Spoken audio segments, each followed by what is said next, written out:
What's going on, everyone? Welcome into the Fantasy Pros Dynasty Football Podcast. My name is Kyle Yates, and I am your host. I am joined today by a good friend. His name is Justin Boone, and he can be found on Twitter at Justin Boone. He is the lead fantasy analyst at The Score. Boone, we got to check into this, man. It's the end of the season. We're now into the offseason. In the words of Marshawn Lynch, we got to take care of y'all mentals. How are you doing, man, as we look back on the end of the season going into the offseason? You doing all right? Yeah, this is a great time of year. There's still football on, but, guys like us aren't in the weeds as much as we are during the regular season where it's that weekly grind. So we were joking before the show that that's something that you and I can talk to each other about. Some of us in the industry can talk about, but it's not something family, friends, we can't complain to them. We can't let them know because they're just going to laugh at us and say that, it's not a real job that we do covering football all the time. So yeah, this is a great time of year with, the main fantasy season over. We got some playoff DFS, and it is the perfect time to talk about Dynasty because all off season long, we can make trades. I put out my trade value chart last week. Lots of stuff in there, lots of surprises, even for me when I was going through it in there, and some we'll probably talk about today. But this is the time. Get some offers out. If you're disappointed about how your team was during the season, start throwing those offers out now and try to get ahead of free agency and the draft and all that and make some moves and try to improve your team.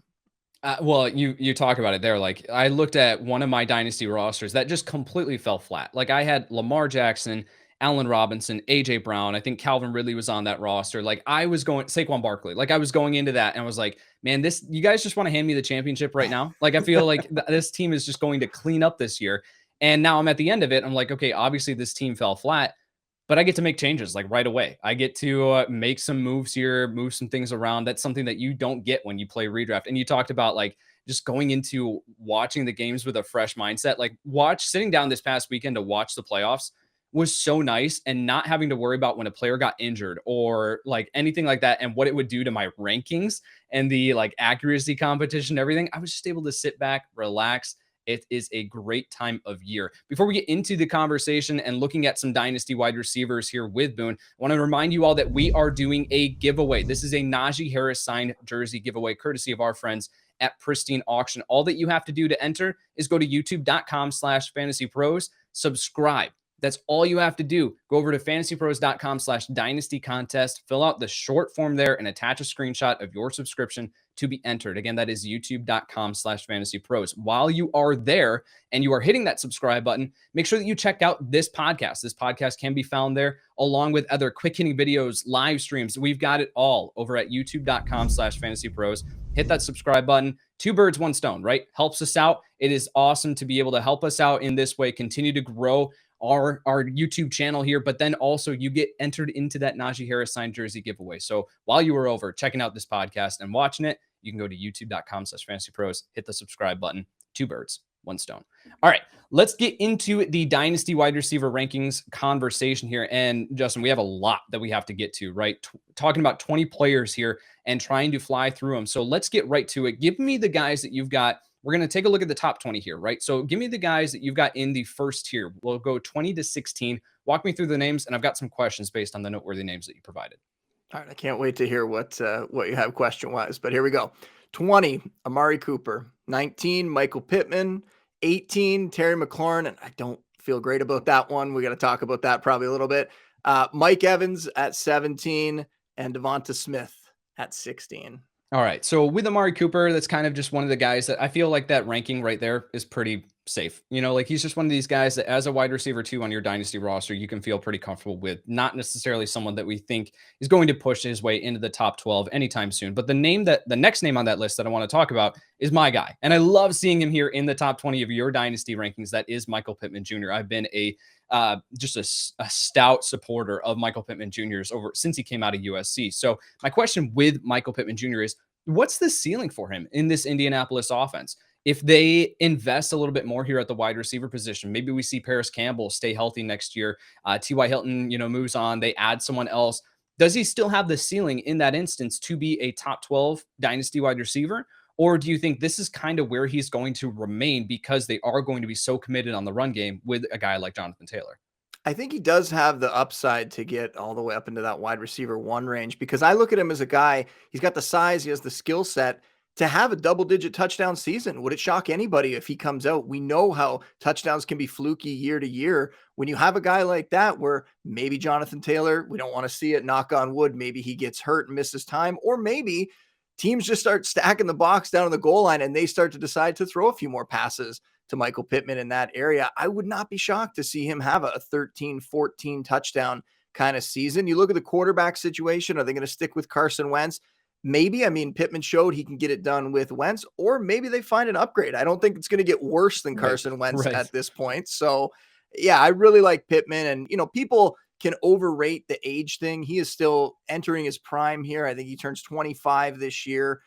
So really sliding into that perfect zone that you want for a receiver. I think sometimes people can get a little crazy about that. And we'll probably talk about some of these guys like an Amari Cooper, where you could probably get him at a pretty good discount right now because he's getting up to that 28, 29 range, and people want to get off the ride at that point before it falls off. They think that, it's going to completely fall off. And I think case by case with receivers in that sense, right? You look at some of these guys that are great route runners, a lot of them can continue to produce, and we'll probably talk about a few of them as we go here, but these guys can still continue to produce. You can often get them at nice values. You can use those second round rookie picks and add maybe a young receiver that hasn't proven themselves, like a Rondale Moore or something like that, and pick up some of these guys like an Amari Cooper maybe. But Pittman, for sure, I think he has that upside. I think we're looking at him just a second season here. He cracks 1,000 yards, and he has that skill set to really put up the big touchdown season. So I don't think he's going to be a guy that we're ever going to see have 1,500 yards or something like that. But really, I look at it as the touchdowns are what could get him there. I think that that's such an interesting point, because you talked about it where, okay, let's say that Jonathan Taylor, teams start stacking the box in the red zone, and it goes to show Jonathan Taylor, Andrew Erickson on our recent podcast pointed this out. Jonathan Taylor had 92 red zone touches this year. The next closest was, I think, Austin Eckler with 62, right? So regression has to come, right? Regression to the means has to come with Jonathan Taylor from a red zone touches perspective. And if that is the case, then where else are they going to go? We know that this offense can move the ball with Carson Wentz. They're going to be in the red zone. But if those red zone touches come down, which we expect them to, then where's the ball going to go? It's going to go to the big bodied receiver in the red zone. I think Michael Pittman Jr. absolutely could be that guy who sees his touchdown totals skyrocket as we move throughout his NFL career. The next guy on this list, you mentioned we're probably going to talk about him. Yeah, we're definitely going to talk about him. That's Terry McLaurin, man. So looking at our Dynasty ECR, which stands for Expert Consensus Ranking here at Fantasy Pros, Terry McLaurin is wide receiver 12 in our Dynasty ECR. You have him here at wide receiver 18. And you know what? I really can't fight you on it. Like, this is one of the rankings where I look at, I'm like, I get both sides of it. The talent level is there to dictate that he's wide receiver 12. However, the production and what we saw here throughout the latter half of the season, I can get ranking him here at wide receiver 18. So the question is, what do we do with Terry McLaurin? Yeah, the thing with him, and the reason that I said I just don't feel great about that ranking, is because the range of outcomes, it could go anywhere with him. We could continue to have bad quarterback play, and yeah, he has produced through it, but we're seeing him become like that next Allen Robinson, right? Where he's putting up decent stats. It's kind of based on volume here. Had 130 targets this year, but he's really having some of these really bad down games. We're seeing him get missed on passes all the time, and that's no knock on Taylor Heineke, no knock on Ryan Fitzpatrick, who may or may not have been at the Bills game. We don't know if that video was him or not. I don't think yet. I really hope it was. It sure looks like him. I also hope it was him. But the quarterback play has been okay, but there were so many times this year where Heineke just missed McLaurin downfield. And yeah, you could look at that and say, okay, we're going to get better quarterback play. Maybe they'll be able to find somebody, bring in one of these veterans who could be available. And all of a sudden, Terry McLaurin moves right up into the top 12 in my mind. But the way I look at it, he's also a guy that I think people might not realize is as old as he is. He's not super old or anything, but he turns 27 this year. And I think people still look at him. And this is where public perception has a huge part in Dynasty, right? You try to figure out, where's the public looking? How do they feel about certain guys? You talk about Amari Cooper, who I think he's just 1 year older than Terry McLaurin. And yet he's played 8 seasons in the NFL? Right. He came in super young. Yeah. Right. And then you have McLaurin, who came in, and now he's going to be 27 already this year. And it's not that he can't still have a few really big years or several really big years if they figure out that quarterback situation. But because of that, it just makes me a little more apprehensive about him. And there's other guys on this list that I feel better about, who I think have more upside, on top of the fact that we've seen Washington go out and grab some receivers, grab a Dammy Brown, grab some other guys who could steal volume away from him as well.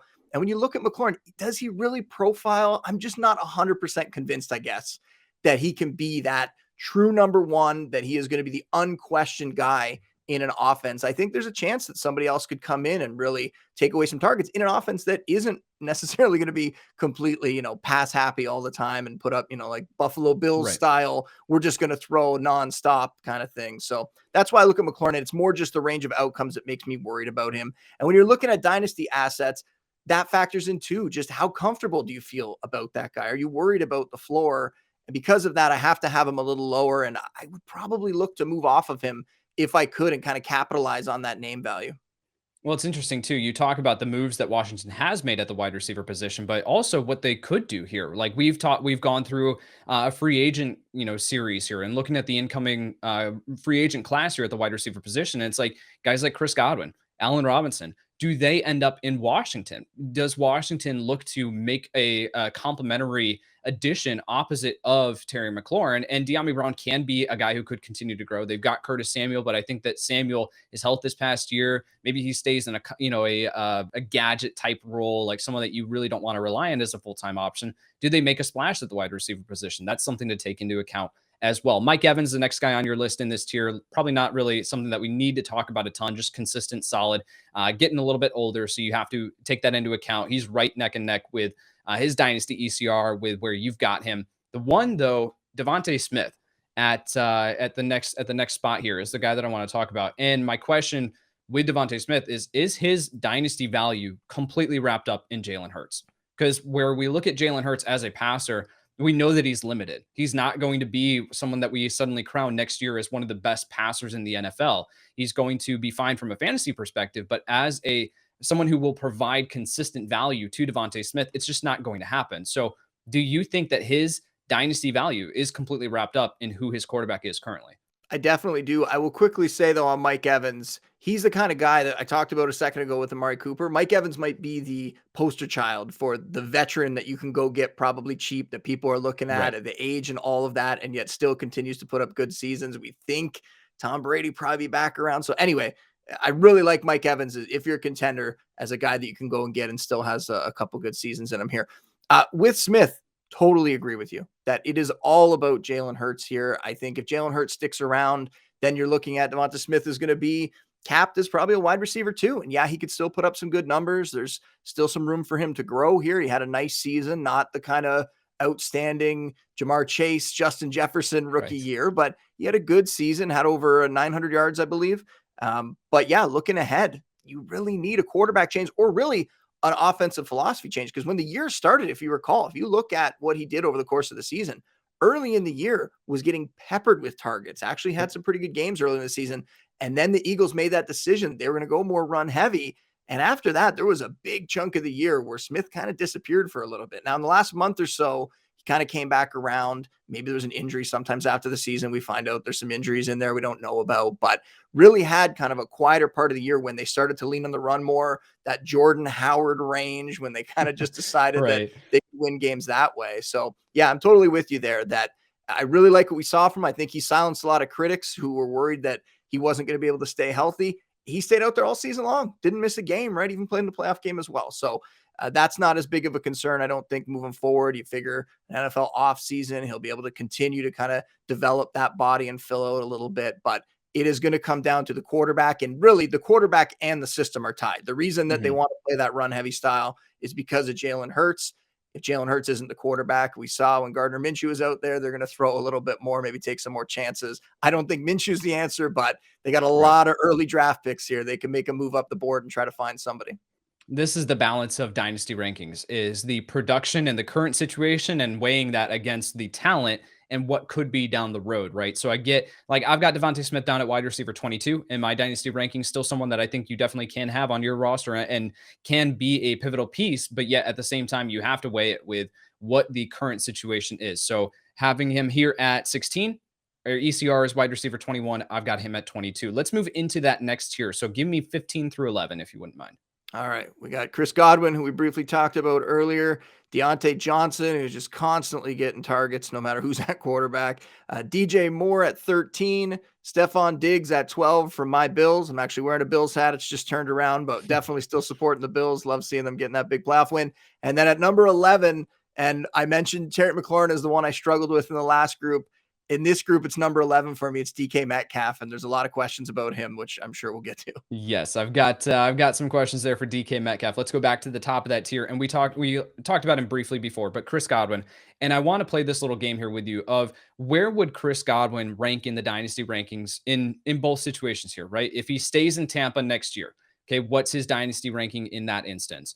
What's the dynasty ranking if he leaves in free agency and ends up in a spot like Washington we talked about earlier? Maybe Chicago, Allen Robinson moves on, they replace him with Chris Godwin. Maybe something like Las Vegas, right? Like play it forward. What are the differences in dynasty rankings? Is it a big difference? Or do you think that this is kind of just where the tier that he's going to be in? Well, and then there's a whole nother aspect that we can talk about. The other wrinkle being the ACL injury, right? A receiver Right, having an exactly. ACL injury that late in the season. That's the thing that I really think is unfortunate for him. But yeah, you look at it, another guy that a lot of things could change for him here. If he ends up back in Tampa, that's kind of how I'm ranking him here. So that's kind of the range I would have him. If he changes teams almost to any situation, we've seen a lot of free agent receivers. The top end guys tend to be okay, but a high-end guy who has to deal with an offseason injury that he's rehabbing from, that means less time out there practicing with his new quarterback, less time to develop that chemistry in the offseason. It's not going to be a Stephon Diggs, I'm going to hang out with Josh Allen all offseason long, Right. and then I'm going to be able to hit the ground running when the season starts, right? So I think that would really hurt him if he changes teams. If he sticks in Tampa, if Brady comes back, then yeah, he's going to be in this range. And really, then it comes down to the ACL injury. And it's hard to judge right now with medicine, and we're seeing, Well, Cam Cam Akers coming Akers. back and playing and kind of blowing away. Now, is he just a freak and able to kind of overcome it? Like we've seen some other guys like Adrian Peterson kind of overcome injuries in the past, or is that the new mold? And that's what we're going to see from running backs and from players that end up with Achilles tears. Then you look at ACLs. We've seen some guys come back, not have a lot of issue, get back pretty quickly, 8-9 months back out in the field. Some other guys, it's closer to a year before they're really back to Mhm. themselves. So I think that factors in. If there was no injury to speak of here, if we were just looking at him as completely healthy Chris Godwin and we're entering next year like that, he would be up inside my top 12 and probably inside my top 10. Like I really like Godwin, a guy who Yep. can win anywhere on the field, right? You put him in the slot out wide, a guy who definitely has that nose around the red zone. So a player that could really put up huge seasons. We've seen it from him. He was on pace to do it again this year, didn't end up playing in as many games as we would have liked to have seen, but a guy that definitely could move up this board pretty quickly if that ACL injury ends up healing pretty well. In one of my main dynasty leagues, I had Chris Godwin drafted in like the startup draft back in 2018 or whatever, and then added Michael Gallup this during the season. Excited for what could be in free agency, and now I have absolutely no clue what that team is going to turn into. Sounds like you have a Uh, lot of bad luck with a some of the little bad injuries in luck, these yeah. dynasty Yep. leagues. Yeah. Yeah, anyone that I've got on my dynasty rosters, you guys want to trade away, get away from him. Deante Johnson was the next guy on that list. Really, nothing there to talk about. Consistent, solid, steady. The question that I got with the next guy is DJ Moore, and that is where would DJ Moore rank for you if the Panthers make a splash at quarterback? Right, we've got David Tepper, the owner of the Carolina Panthers. He knows that he can't go into next year and try this Sam Darnold, rejuvenation project, Cam Newton, PJ Walker. You just can't do this. He's got to make a splash to be able to win at the quarterback position. And so I think looking at Deshaun Watson, Russell Wilson, Aaron Rodgers, whoever that veteran quarterback is, if they do make a splash, is DJ Moore suddenly like that? He's into the top 5 for you, or does he push top 10? Well, like I said, I'm really wearing the things I love, right? I got the Bills hat on here. I got the score shirt. Grab the wrong side. There we go. I got the There you score go. shirt going. I would have a DJ Moore shirt or jersey on as well if he was going to end up in that This is the situation. helmet right here. There Right you here. go. DJ Moore signed helmet right there. Absolutely love DJ Moore. One of my favorites. In our Dynasty League, in the Fantasy Pros Dynasty Invitational, a couple years ago, I think you were in the league at that point, made a pretty big trade, I thought, at the time. There was kind of several players going both ways, but it came down to Amari Cooper for DJ Moore at that point. And it was just, I was in love with what I was seeing. We're seeing a young receiver come to the league, put up great numbers, do it with fairly bad quarterback play. I mean, it was Cam Right. Newton with the busted shoulder. It was Kyle Allen. It was all these bad quarterbacks, Right. and he's still able to get it done. Right. So really fell in love with him there. and we've seen it continue. And yes, the quarterback play hasn't been great, and yet he continues to put up these 1,100-yard seasons. The touchdowns, yeah, they haven't really been there for him, and he's even talked about that, right? And maybe if we could see, more things from the offense, better quarterback play, we'll see more scoring opportunities. But it's not like he's a guy that, can't score touchdowns or anything like that. Right. Like, we've definitely Right. seen him put up decent games and find the end zone multiple times in the same game. So yeah, he is a guy that really, when we're talking about upside, a guy that in this range has maybe more upside than anybody, would end up in the top 5 if we put him together with a good quarterback. If we saw, Mhm. Deshaun Watson, all that sort of stuff. Right. If the off-field stuff was solved and we knew Deshaun Watson was going to play next year and Deshaun Watson ended up in Carolina, then yeah, DJ Moore starts to push up into that range, top 7, top 5 for me in Dynasty, because he is still so young. He just turns 25 in April. We talked about Amari Cooper being Yeah. that guy. DJ Moore, also that guy. The last guy in this tier is DK Metcalf, and Metcalf is a super interesting case study. I've got him lockstep with you. I've got him at 11 in my dynasty wide receiver rankings as well. Someone that we had, I think, I don't know about you, but I had him around the wide receiver 1 in dynasty coming into the year. This was someone that we felt extremely confident building our rosters around. And then we saw the first half of the year, it looks great. And then the latter half, I mean, he went, 8 games straight without scoring a touchdown, something like that. Like, it was just not happening for DK Metcalf. Now we have Russell Wilson potentially on the move. So is this the time to move DK Metcalf in your dynasty league with all the Russell Wilson trade chatter? Is this the time where you just take whatever you can get and try to move off of him? No, I'm not taking whatever I can get. I never want to sell when a player's kind of at their lowest. So no, I wouldn't do that. But when you look at DK, there's so many problems here, right? There's so many unknowns. And I think sometimes, especially in Dynasty, and I'm big on this one on my podcast, on the Score Fantasy Football podcast, I am always saying, when I don't know something, I'm going to tell you I don't know. I'm not going to come on and pretend I have all Yep. the answers. That's silly. And in Dynasty, it's the perfect example of that, because in Dynasty, you want to be able to kind of hedge. You don't want to go all in on a situation that really has a terrible, terrible outcome potentially. And if we see Russell Wilson leave, we don't know who's going to end up being the quarterback there. We've already seen DK Metcalf struggle. I don't know what's going to happen with that offense. We saw them run the fewest plays of any team this year. They averaged 3 fewer plays than the next closest team. And I think it was like 13 or 14 fewer plays than the top team. I'm pretty sure the Ravens were the top in that category. So this is an offense that wasn't having a lot of plays, so that hurts all the fantasy assets there. Then you have Russell Wilson, maybe not there. A lot of changes could come. It could go any way here. So yeah, if you can get a decent return for DK at this point, yes. If the return is just like you're saying, sell him for what you can get and move on, I'm never going to do that. I would rather hold a guy like this who physically could be that Julio Jones, Calvin Johnson dominant player. And we've seen that from him, right? We saw it in 2020. We saw it at times this year. He had the 3 touchdown game. He could really take over games. Now, route running, he's not on the same level as those guys by any means.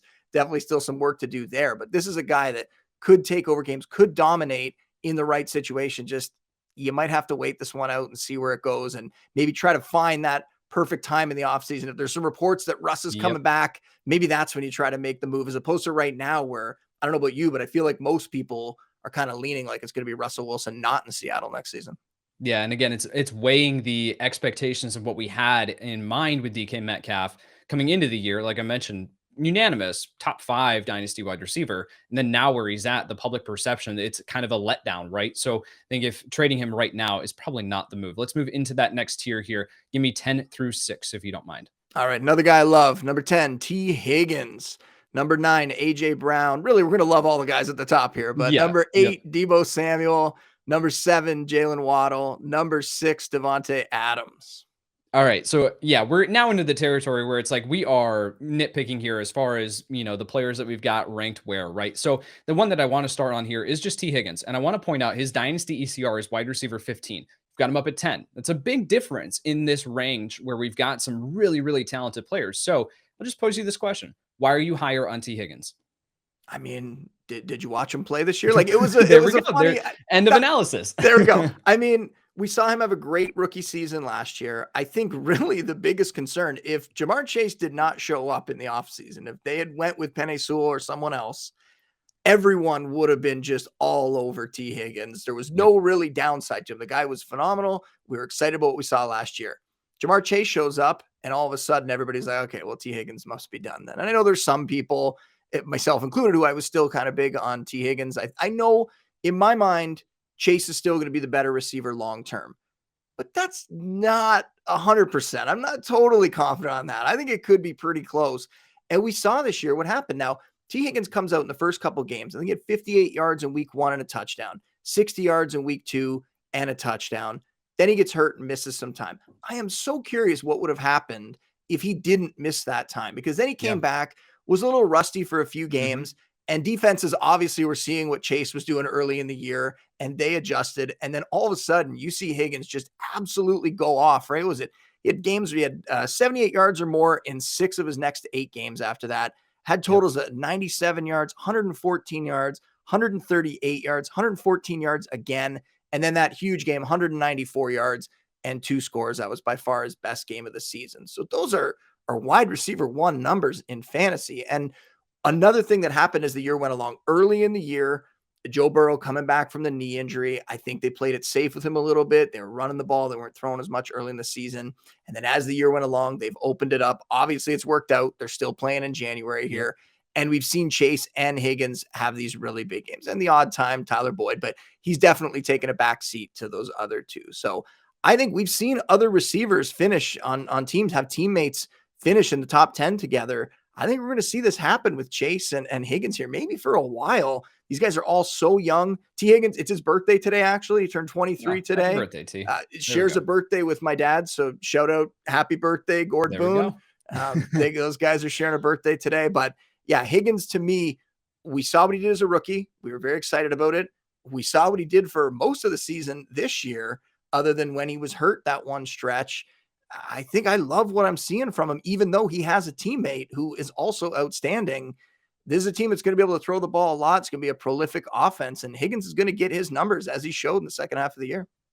The best part about this moving forward from a dynasty perspective is this offense is very predictive. We know exactly what's going to be next year because they don't have any needs, right? They're not going to change the running back position. They've got Joe Mixon locked up. They've got the quarterback. They've got Jamar Chase, T. Higgins, Tyler Boyd. They're not making any investments there. So it's like, I think that they could move into next year and just say on offense, the only things that we need to patch up, let's pour some resources into the offensive line.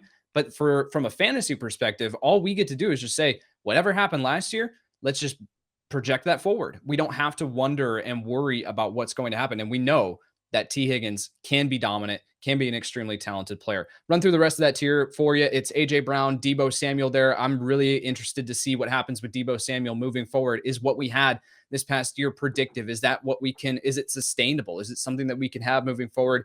Jalen Waddle, you had at wide receiver 7. He's wide receiver 13 in Dynasty ECR. I side more with your ranking. I love seeing Jalen Waddle that high.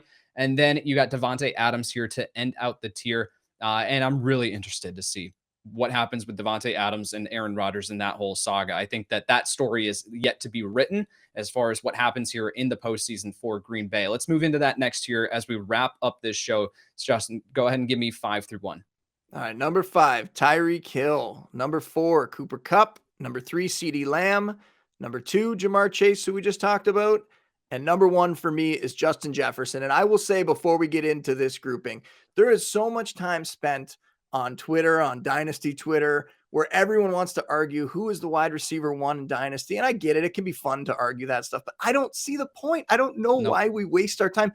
Is that going to really help you win a Dynasty league? I don't think so at all. You want these guys. It is going to be difficult to trade for these guys. Maybe somebody like Cooper Kupp or Tyreek Hill, who are a little older. If you're a contender, maybe you could pay up to try to get them, but it's going to be incredibly expensive to get any of these guys on your Dynasty team. I don't know. We're really just kind of splitting hairs when we get up into this range. Yeah. I mean, any of these 5 guys are going to help you win your league, right? Like any of these guys. So deciding between one or the other, they're really all kind of in that same tier, right? As far as how we do rankings and tier them together. The only question that I had as I sat down and looked at this list for you is, does Cooper Kupp's age, he's 28 right now, does that give you any sort of concern of drafting him as a cornerstone piece of a dynasty startup draft, right? You're going into, I've got him at 3 in my dynasty rankings. So I'm right there with you. But does his age, if you're going into a dynasty startup and you say, okay, I want to be able to kind of get some younger guys, but as a cornerstone piece based on what happened this year, you're going to have to draft Cooper Kupp in the first round. over some solid running backs. Does that give you any sort of concern, or are you saying over the next 2 to 3 years is the window that I'm playing Dynasty in, and I know that Cooper Kupp is going to help me win championships? Well, I will admit I've been wrong on Cooper Cup before. I was more of a Robert Woods guy this year, and that obviously threw some egg in my face on that one because Cooper Cup obviously just outstanding. But now we're talking more about my like startup strategy. And when I look at that, Mhm. my strategy, and I did it in the Fantasy Pros Dynasty Invitational several years ago, where I drafted a young Devonte Adams and a young Michael Thomas, and I forget, and a young Amari Cooper. And I had those three kind of, we start 5 receivers in that league. It's very deep starting lineups, but I had those three as like my core of my receiving group. And I let them just kind of age gracefully until I traded Right. Cooper. But that for me is more the approach. I'm not going to spend up and get, and once again, I could be proven wrong on this one, and I just won't do it. I won't spend up to get that older receiver in a startup draft. For me, I want to go receiver early and I want to go young receiver early. So we Mm. talked about a bunch of names on this list. If I can get a guy who has shown me he can do it and it's proven, much better than somebody like a Brandon Ayuk, who I took in a startup last year. And obviously I overpaid at the time, came back around a little as the season Yep. went along. And, the story's not finished on him yet and still looked pretty good in the second half of the year. But you want to pay up for the young receivers who are going to be on your team for a long time, are going to hopefully have long careers if they avoid injuries. I do not want to pay up for an older receiver who, yeah, he's going to have a couple good years, but that's just not my style. I want to go young receiver early, and then I want to try to backfill with tons of running backs. Because the other thing is, if you can get a lot of high end receivers, especially young ones who are going to be on your team for a while, you don't have to use as many roster spots on receiver at that point, right? Then you can Right. kind of minimize the amount of roster spots you're using on receiver and maximize the amount of roster spots you're using on wherever else you need it. If it's a super flex league, maybe got to need to take a few more shots on some quarterbacks that are projects and could come along, especially though on running backs. And I think this year was a perfect example of Yeah. that, Seriously. where yeah, it was, I'm just trying to load up my bench with as many of those backups and sometimes even third string running backs as I can, because as the year goes along, we see those guys have value and you can either trade them away for something, maybe if you don't need them in the middle of the season and someone else wants a few starts or they think that that guy could take over the job. So you could do that, or you could just use them. And that's kind of what I did. I ended up winning the Fantasy Pros League this year that we're in because I had all these different guys contribute for me along the way. I didn't have a great running back core, but because I had a bunch of different guys step up for me, it got it done. And I think that's the one position where we know in redraft as the year goes along, that's the one position where you can find those starters who get that volume and all of a sudden they bounce up and become a nice piece for you in a given week or for a month or something like that. So for me with receiver, it's younger receiver early. I'm not going to pay up for a guy like Cooper Cup. That's good information, man. All right, so there were a couple of notable omissions that, as I went through your list here, that I wanted to just. I mean, DeAndre Hopkins, yeah, I think you had just outside the top 20, so not necessarily someone that we need to talk a ton about. But the one that I did want to spend at least a minute here is Calvin Ridley. And what do we do with Calvin Ridley right now in dynasty leagues? We obviously know that he stepped away from the team for mental health concerns and taking some time, which completely support. Make sure that you're correct as you're going into, a high intensity, sport and everything like that. You got to make sure that you're fully there. But then also now there are talks emerging that it might be time for a break here between the Falcons and Calvin Ridley. So I think you had him down at wide receiver 30 in your dynasty rankings. I have him at 24. So someone that is just kind of, is this a placeholder ranking for you at wide receiver 30, or because you don't think that he's coming back anytime soon, or is this really like I'm putting him here and I gotta wait and see what this situation plays out as? Yeah, it's the risk involved. It is kind of a placeholder for me there. But it also reflects that I don't want to take that risk, right? If I could Right. trade Ridley right now and get anything close to fair value for him, if you're going to give me a first round pick for Ridley at this point, I'm taking that. I would rather have that first round pick that's more liquid that I could maybe move for another piece, or that I could just take a rookie, take a young receiver and see if I can get them to produce for my team rather than the unknown of Ridley. Because what we saw from him, yes, I saw the thing recently about the potential, trade that could happen and maybe that could change things for him. But what I read, his goodbye, it really seemed like that could be it for him. I Like, I dropped him down dynasty rankings initially, and it's yeah, kind of like moved back up. But in that post that he had, I was like, I don't think he's coming back. And we've seen, I mean, he's very young to be, walking away from the game if that's what he ends up doing. But we've seen other guys leave before we expected, right? Like we've seen so many of the Calvin Johnsons Calvin and the Barry Johnson, right? Sanders and these guys kind of really shock us and walk away from the game several years before we expected. So, with the player empowerment thing, with mental health, with people just realizing how important that is, and maybe him realizing that he's already made some money and he's okay and he needs to focus on himself. I think that would send a great message if that's what it takes, if that's what he needs. That makes sense. That's what he should do, Mhm. right? He shouldn't be forced or pressured to come back and play football just because we all expect that he should be out there Right. because we have him on our dynasty teams and really want to Right. see him out there. People should be supporting that. So yeah, for me, it's just about the risk there. And if I could get anything for him at this point that I thought was fair value, I would rather have that option than holding him in just kind of the unknown. Now, if he ends up getting traded, if we know all of a sudden for sure that he's going to come back, he's going to make a pretty big jump back at my rankings Yep. and he is going to be back into that top 20 for sure because we've seen what he can do. He's already proven himself, but right now I don't feel confident that that's going to be the outcome. All right, bold prediction time as we wrap up the show here, Justin. Which player outside of your top 20 that we did not talk about here today will rise up to be a top 12 dynasty wide receiver at this time next year? Call your shot. Man, there are so many guys that I want to say here. I can't say Brandon Ayuk now because that one I'm just trying to force happen, right? That one I'm Right. just trying to will into Speak it into existence. existence. Yep. Exactly. Yeah. The one I will say, and it's probably cheating, so I'll give you two, but Elijah Moore, and he is just outside of my top 20. But that's a guy that we saw the talent from him. We saw him really step up. I think that offense is only going to get better. I think Zach Wilson will show us a little bit more. We saw a little more from him as the year went along. And he's a guy that when we're looking for these receivers that could see just incredible volume, Elijah Moore could see a ton of volume in that offense. So, and I think he would deserve it as well. So he's definitely one. And then if we want to go a little further down, I don't think that the story's over on Rashad Bateman yet. I know a lot of people want to look at rookie receivers, and if they don't really produce big time, they want to get off of those guys. I still think Bateman has the talent to produce here. I think it was a really wonky season for him when you talk about Yeah, the seriously. injury coming in, then the injury to Lamar Jackson. We saw some flashes, and I like the things I saw. He looked like a guy. One of the biggest things with rookies is we want to see, do they belong? Is this a Yep. guy who can win at the NFL level, and can he do it continuously? And I think we saw that from Bateman. We saw enough flashes from him that he's going to be a guy that's going to have a long career in the NFL and a guy that could turn in to a true number one. And I know there's a lot of people out there that love Hollywood Brown, but to me, that offense, I think we could see a situation where Bateman develops into more of Yep. that true proven number one. And Brown ends up being kind of that spark plug speedster number two, that explosive game breaker. But Bateman's the one getting more volume eventually. So he's a guy that I think is really going to move up the board in the next year. Awesome. This was a podcast that was packed with information and taking a look at your top 20 dynasty rankings. And again, we talked about it like going into the podcast. This could have easily been an hour long, hour and a half, 2 hour conversation. Tough to get it into underneath 40 minutes or 30 minutes. So, Justin, I want to thank you for coming on, man. Tell everyone what you got going on at the Score and where they can find you online.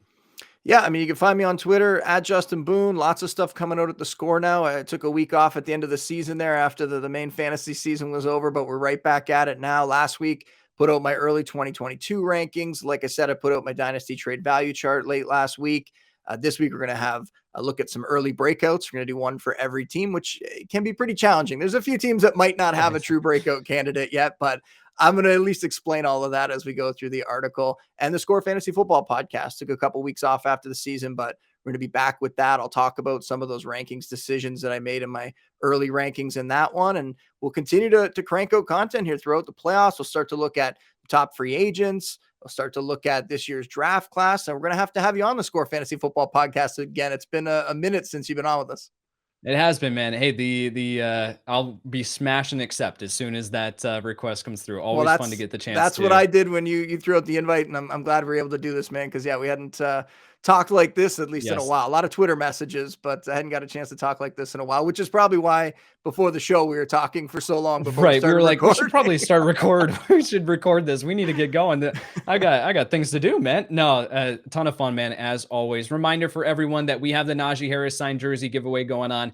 courtesy of our friends at Pristine Auction. You know what to do. You go to youtube.com/fantasypros, hit the subscribe button, then go to fantasypros.com/dynasty contest, fill out the short form there, attach a screenshot. That's all you have to do to be entered to get that Najee Harris signed jersey giveaway. All right, that'll do it for today's show. For Justin Boone, I'm Kyle Yates, and we'll see you next time. Thanks for tuning in to the Fantasy Pros YouTube channel. Don't forget to check out our featured videos. And while you're at it, make sure to follow us on Instagram, Facebook, and Twitter at Fantasy Pros, so you can get the latest news and updates to give you the edge you need in your fantasy league.